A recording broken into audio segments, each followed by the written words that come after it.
मैं नहीं जानता इस बिजनेस से कितने लोगों ने अपनी जिंदगी बदली, मैं नहीं जानता इस बिजनेस से कितने लोग अच्छी जिंदगी जी। मैं आपके सामने हूँ, मैंने अपने माँ बाप के लिए वो सब किया जो वो लोग मेरे लिए कभी करना चाहते थे। सारी चीज 2010 मैं 15 साल का था, 10th स्टैंडर्ड में पढ़ रहा था। एक शख्स आए, मैं स्टार ग्रुप का लड़का था, 32 किलो मेरा वजन था, लेकिन हौसला बहुत ज्यादा था। एक शख्स आए, उन्होंने बोला इस अपॉर्चुनिटी से तुम जिंदगी बदल सकते हो, तुम पैसा कमा सकते हो। उस समय मैं भूत बन गया, मेरे दिमाग में सिर्फ पैसा चल रहा था। अब तो चाहे उल्टा लटकना पड़े, कमाऊंगा तो पैसा। और एक दिन ये जो लोग बोल रहे हैं इनको करके जरूर दिखाऊंगा। और अपॉर्चुनिटी आई। बहुत सारे लोग शक करते हैं पता नहीं होगा नहीं होगा। मैं बोलता हूँ भाई जिस नाव को हम चलाएंगे ना वो डूबेगी नहीं, कभी नहीं डूब सकती। बहुत बड़ा तो बात ही नहीं, कुछ नहीं हो सकता। हमारे यहाँ बहुत सारी माताएं बैठी हैं, ये लोग सिलेंडर के सामने देवी खाना बना रहे हैं, और जिसको डर है वो अभी भी डर रहे, पड़ गया तो अभी भी वही में लगे हुए। अपॉर्चुनिटी मिली और मैंने कसम खाया, भगवान को शुक्रिया बोला और एक ही बात बोला, भगवान जितना दर्द दे सकते हो ना, जितना रिजेक्शन दे सकते हो, जितनी तकलीफ दे सकते हो, दे के देख लो। वो कल्लू भैया से ज्यादा तकलीफ मुझे कोई नहीं दे सकता। लाइफ में आपका बेइज्जती होना बहुत जरूरी है। बहुत सारे लोग इस काम को इसलिए छोड़ देते हैं, कई लोग हंसते हैं, पता नहीं क्या शुरू कर दी। भाई बेइज्जती नहीं होगी ना आपको कल नहीं, बेइज्जती बहुत जरूरी है। वो बेइज्जती आज भी मैं सीने पे लेके चल रहा हूँ। अभी मैं उनको आईफोन से कवर सकता हूँ, लेकिन मैं उनका पैर फेरूंगा कि उस बेइज्जती की वजह से ये कारवां बना है। तो 2010 में अपॉर्चुनिटी मिली, मैंने मेहनत करना शुरू करा। तो मुझे एक बात पता थी, सिर्फ जोश जुनून से बात नहीं बनती, सिर्फ जोश जुनून से सफलता नहीं मिलती। आपको तरीके आना बहुत जरूरी है, आपको सीखना बहुत जरूरी है, आपके अंदर स्किल का होना बहुत जरूरी है। और एक बात, 15 साल लगातार अकेले 24 घंटे काम करके एक बात कह सकता हूँ कि दुनिया किसी पर रहम नहीं करती हो। आप गरीब हो, आप कौन सी जाति के हो, आप अच्छे हो, आप बुरे, दुनिया किसी पर रहम नहीं करती। आपको अपने हिस्से का जहर खुद पीना पड़ेगा। मैं लोगों के पास जाता था, मैं 15 साल 16 साल 17 साल का था, लोग भगा देते। लोग ये नहीं है कि ये छोटा सा लड़का कुछ बढ़िया काम लेके आए, पर सुन तो नहीं इसका। लोग ऐसे, दुनिया आपको तभी सुनेगी जब आप उनसे मजबूत हो। थोड़े दिन मुझे बुरा लगता था यार, ये लोग सुनते क्यों नहीं है, हमसे बताना तो चाहते हैं, इनको करना नहीं करना तो इनके हाथ में। थोड़े दिन बाद पता चला ये कोई रहम नहीं है इस धरती पर, कोई रहम नहीं करता। ऊपर वाला चाहता भी है कोई आप पे रहम ना करे, क्योंकि जब तक आपको रहम मिलेगा आप मजबूत नहीं बन सकते। जिस दिन आप दुनिया आपके बेरहमी से पेश आएगी ना, उस दिन आपकी अंतरात्मा खोलेगी और उस दिन आप मजबूत बनेंगे, उस दिन आपकी कहानी लिखी जाएगी। और कुछ दिन बाद मैं समझ गया भाई बहुत ज्यादा मजबूत बनना पड़ेगा, इतना मजबूत कि अब 10 कल्लू भैया भी आ रहे हैं तो फर्क नहीं पड़ना चाहिए। और बस मैंने कसम खा लिया और 15 साल हो गए आज मुझे, 15 साल से हर दिन काम कर रहा हूँ। 15 साल हो गया। अब तो मेरे माँ बाप ने भी बोलना बंद कर दिया कि होली में आ जा, दिवाली में आ जा, राखी में आ जा, ईद में आ जा। उनको भी पता चल चुका है, पता नहीं इसको कौन सी आग लग गई है, अब ये उठेगी नहीं। सब हासिल किया, लेकिन 2022 आते आते एक बात मुझे महसूस हुआ कि मैंने तो इस इंडस्ट्री से सब हासिल किया, माँ बाप को अच्छी जिंदगी दी, मेरे लिए उनका मान सम्मान सबसे ज्यादा जरूरी था, क्योंकि वो लोग मेरे लिए, मुझे पता है आप लोग जानते हैं, आप लोग कानपुर के हैं, गर्मी में यहाँ टेम्परेचर आपको 50 चल देता, पहले तब भी 40 पार हो जाता था।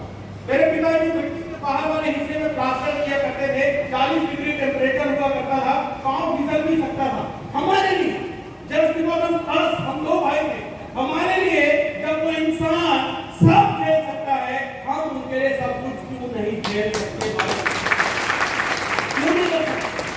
2022 आते मैंने देखा इंडस्ट्री बहुत प्यारी है, दुनिया की one of the best industry, पूरा देश घूम के बता रहा हूँ मैं आपको, ना मैं कोई किताबी बात बता रहा हूँ, ना कोई सुनी सुनाई।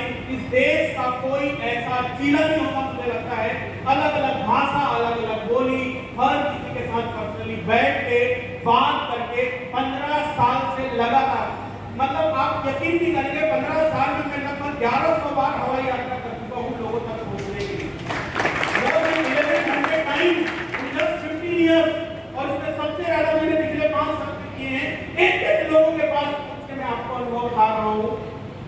दुनिया में इससे बेहतरीन इंडस्ट्री नहीं, इसलिए नहीं कि यहाँ रोजगार, इसलिए नहीं यहाँ 40-50 हजार पैसे आते हैं, इसलिए कि हर आदमी जो सपना देखने का अधिकार करता है, उसका सपना ये इंडस्ट्री पूरा करवाने का काम है।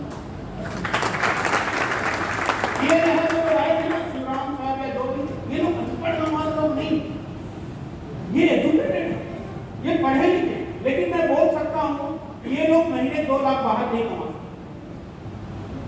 मैं दावे के साथ बोल सकता हूँ ये इंडस्ट्री मौका देती है। अभी सब लोगों को 2 लाख 3 लाख 4 लाख आ रहा है, मुझे पक्का भरोसा है इन लोगों पे और आप लोगों अगले 1 साल के अंदर इसी कानपुर से महीने के 25 लाख वाले लोग भी जरूर आएंगे।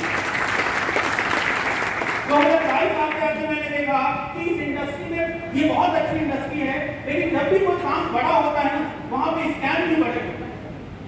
आजकल ऑनलाइन सारे लोग हो गए, तो ऑनलाइन ठगी शुरू हो गए। जब भी कोई काम बढ़ेगा, आप ये मत समझिएगा कि इसी काम में स्कैम है, पूरी धरती में स्कैम चल रहा है। आप आयुर्वेदिक कोई जड़ी बूटी भी लेने जाएंगे ना, आधा जड़ी आयुर्वेदिक होता है, आधा जड़ी कुछ और हो जाता है। लोग मूंगफली को काजू बना के बेच रहे हैं, भाई हम इस धरती पे रह रहे हैं।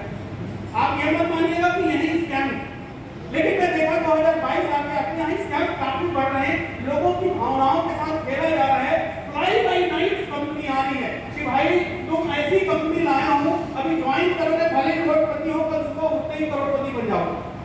ऐसा है पैसा है दुनिया भर का, एक बार पैसा लगाओ, बार बार पैसा आएगा। एक बार 10 लाख लगाओ, उसका तुमको जमीन देंगे और हर महीने पॉकेट में पैसे देंगे। एक बार ये कॉइन इसकी कीमत 2 रुपया है, एक दिन इसकी कीमत 2 लाख हो जाएगी। दुनिया भर के कॉन्सेप्ट हमारे देश में दिमाग वालों की कमी नहीं है, इसीलिए दुनिया की सारी बड़ी कंपनी में हमारे देश के लोग मिले। हम लोग अच्छा करने में भी दिमाग लगाते हैं और लूटने में भी सही से दिमाग लगा लेते हैं। हम लोग इतनी काबिलियत मानते हैं। तो मैं देखा इंडस्ट्री बहुत गंदा होती जा रही है। किसी को भी बोलोगे do you know about network marketing, या आई नो, ये सबसे खराब काम है। कई लोग तो बोलते हैं भाई दूध बेच लेना, ये मत करना। उनका एक्सपीरियंस ही वही। मैं इस बिजनेस को अभी हमारा जन्माष्टमी का भगवान श्री कृष्ण जी की तरह मानता हूँ। उनके जैसे अनेकों नाम हैं, इस इंडस्ट्री के भी अनेकों नाम हैं। कई लोगों के पास गए, दीदी आप हमारे साथ ज्वाइन कर लो, ज्वाइन करते ही अमीर बन जाओगे। ज्वाइन करवाएंगे, कोई गए नहीं। अब ये दीदी के नजर में ये काम हो गया, ये सिर्फ ज्वाइन करवाते हैं, इसके बाद स्वतंत्र नहीं करवाते। किसी के पास गए, मैं इनको बोला 10,000 लगाओ, रात भर में अमीर बन जाओगे, पैसा लगवा दिए, पैसा देने टाइम में कंपनी उनकी नजर में ये सब काम भागने वाला, कोई लूटने वाला, कोई स्कैम करने वाला, कोई टोपी पहनाने वाला, कोई फ्रॉड, दुनिया भर के नाम। लेकिन मेरे जैसी की जहां जिंदगी बदली है, मेरे लिए ये पवित्र इंडस्ट्री और मैं कहता हूं ये जिंदगी बदलने वाली है। जिसके साथ जैसा हुआ उन्होंने इसको वैसा किया। और दुनिया में हम केमिस्ट्री में, फिजिक्स में पढ़ते थे, हर चीज के 2 लेयर होते हैं, outer layer and inner layer.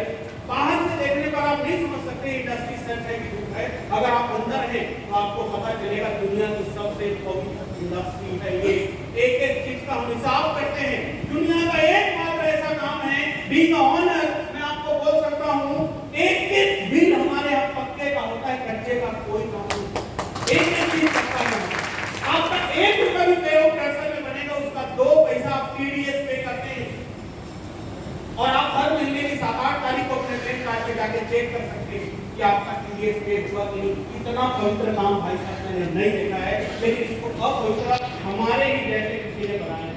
लोगों को जल्दी लागत देके यहाँ जिंदगी बदलती, लेकिन रात भर में नहीं बदलती, कभी रात भर में नहीं बदलती।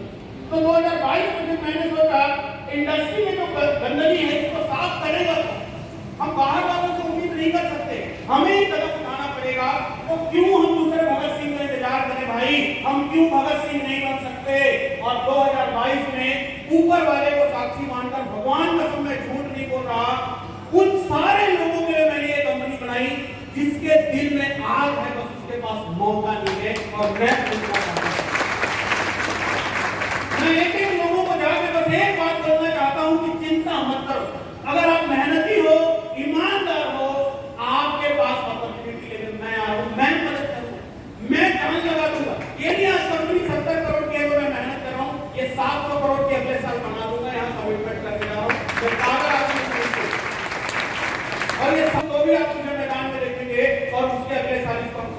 5,000 करोड़ की बना लेंगे तो भी आप मुझे करना